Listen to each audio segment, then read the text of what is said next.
और उसके बाद बहुत सारे लोगों के कमेंट्स और इनबॉक्स भी आया था कि भाई उसने अपनी बीवी दिखा दी। तो क्या कहेंगे वो आने वाले वक्त में फ्यूचर में वेला मुंडा जो है वो अपनी वाइफ को सामने लेके आ सकता बेसिकली मैंने एक वीडियो अपलोड की थी वेले मुंडे की शादी से पहले, क्योंकि वो शादी अभी हुई नहीं थी और वो चीज़ें ऐसी शो होना शुरू हो गई थी कि वो अपनी बीवी को बाद में दिखाएगा। बेसिकली उमर शेख का मुद्दा या अपनी बीवी को दिखाने वाला मुद्दा ये एक पब्लिसिटी स्टंट होता है कि न्यूज़ में रहा जाए।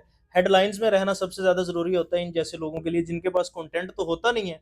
फिर ये कोई ना कोई ऐसा पंगा पब्लिसिटी स्टंट करते रहते हैं कि किसी न किसी तरीके से हेडलाइंस में रहा जाए। व्यूज आते रहे, पैसा आना चाहिए, इज्जत जाए भाड़ में, कोई चक्कर नहीं है भाई, सिर्फ डॉलर्स आने चाहिए, व्यूज आने चाहिए। माँ बहन बीवियों की इज्जत मैटर नहीं करती इन लोगों के लिए। ये चीज मैंने प्रिडिक्ट की थी और वीडियो अभी भी मौजूद है।